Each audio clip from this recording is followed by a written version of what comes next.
In this video, we will be discussing how to create a schedule.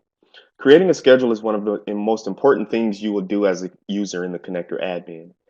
When you do this, this is how users and consumers and folks a part of your working coalition know where to go here on the widget once they enter their zip code and they see a list of appointments.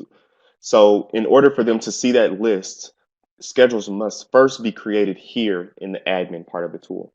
To get started, you click the scheduling tab here and then click schedules. As you'll see here, you can always come back to this page to manage or edit existing schedules, but to create a new one, you'll first click the green Add Schedule button. As you can see, the location name is the first field. When we were creating locations here, this is why we were doing that. You will then enter that location name of which you've already created here in the location name field. As we type some text in there, you'll see that locations begin to appear here, and then you can select which one you were intentionally looking for. Also, a sister name. If you want someone to be notified via email of an appointment on their schedule, you will need to enter their name here. This is an optional field, so in the case that you don't want anyone to be notified of an upcoming appointment, or the creator of this schedule is not necessarily sure who will be present for that schedule, then you don't have to enter that assister's name here. But remember, if you do, this is how they're notified via email of upcoming appointments, as well as to close out their appointments after they take place, which are notification emails that the connector automatically sends folks once they are created as an assister and entered here in the assister name field. Next, we'll move to schedule type. This is where you identify what kind of schedule this is, and we have a few selections here. Then you can select how long you would like this appointment to be available before a consumer is able to book on this particular schedule. So if you'd like to create an additional buffer period besides the 1 hour and 30 minutes default, then you can select that information here. So if you would not like this appointment to appear and give the assister some buffer space before their appointment appears on the widget, you would do that here. Okay. Then we have 3 different boxes. Is this schedule part of an enrollment event? It's private and is active. Private, by selecting this box, you are saying that you do not want this schedule to appear here on the widget. However, if it's not checked, then it will appear on the public facing side of the tool. Is this schedule part of an enrollment event is an option and can be filtered for on the appointment detail report. As we scroll down here, you also have languages that you can associate with this particular schedule. As you can see, we have a number of options here. As we scroll down,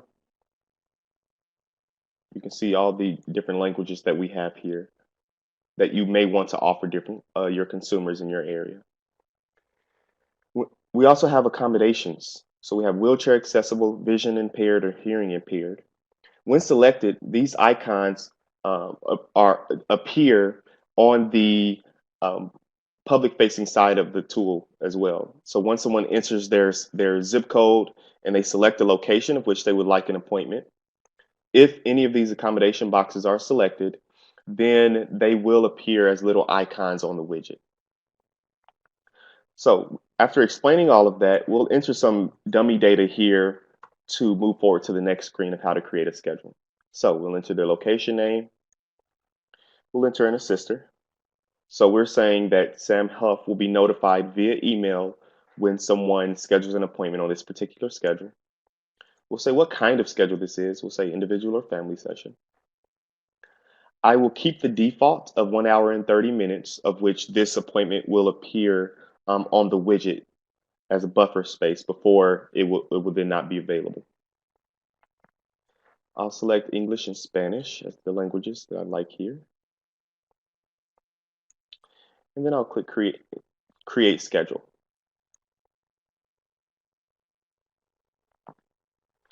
Here on this page, you're simply identifying what days and times you're available and will be offering in-person assistance. As you can see, the default checkboxes selected are Monday through Friday. For this schedule, I'll select Monday, Wednesday, and Friday. So I'll unselect the Tuesday and Thursday boxes.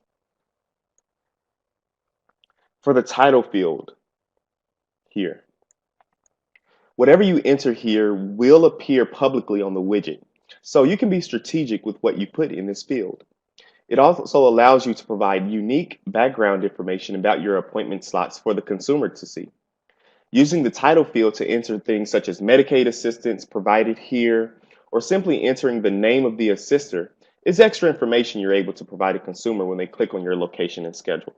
So if you wanted to provide background information about your appointment, let's say this is an SEP appointment, or if you wanted to enter the name of the assister, this information will appear on the widget once a consumer selects an appointment slot of which they'd like to be slotted into.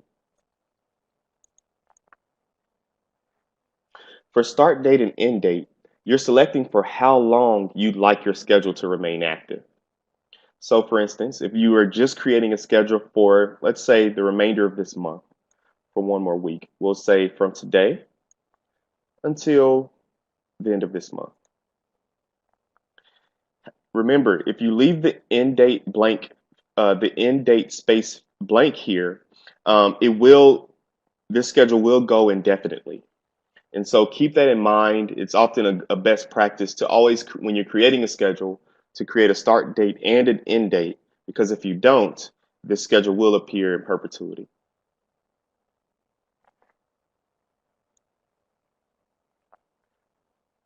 Then you also have the different start times and end times of which you would like this appointment to go for.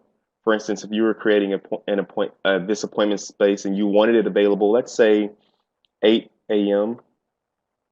until noon, then you would enter that information here in the start and end time.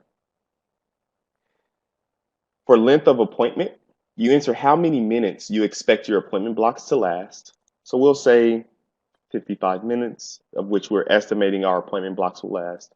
And to give our sisters a bit of space in between their upcoming appointment just to get themselves ready for the next one, we'll say there's a 5 minutes in between slot there. If you're managing multiple assisters, you can click Add Another, and you'd enter the exact same information here as you did above. So if you were managing multiple assisters and you wanted all of those assisters slots to appear on the same schedule, then you'd click the Add Another, and then you would enter the exact same information that you entered here for session number 1. You would then do the same here for session number 2. As far as the days of which you want these sessions to be on. The title would be the same here. The start date and end date would be the same, as well as the start, end times, length of the appointment, and the time between appointments. After which you're done with that information here, you click Create All Sessions. And we'll remove this information here so we can move forward and click Create All Sessions. After you've done that, you're then taken to the calendar screen here. This is where you can view all of the appointment slots that you just created. You can also click on an appointment slot and modify any information that you need to do here. You can add an appointment via this screen. You can delete just a time slot or all future time slots of this particular time block that you created. You can also change how you see this schedule, either in a weekly format or monthly or by day. You can also click Add New Sessions and always go back to this screen here if you need to modify your schedule at any given time. As we click the back button, you can always come back to this screen to update the schedule. So the information that you created here.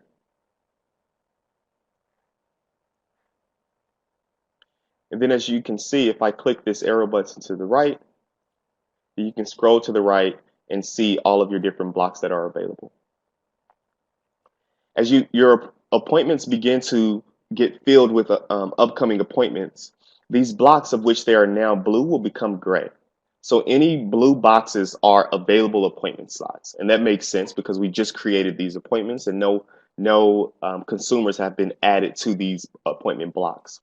However, if once appointments are filled and consumers are slotted in for these different appointment blocks, once you come back to this schedule, these appointment blocks will then appear to be gray. So filled appointments are gray, available appointments are blue. If and when you ever want to go back to your schedules that you've created, you click the scheduling tab, click schedules, and then all of your schedules will appear here.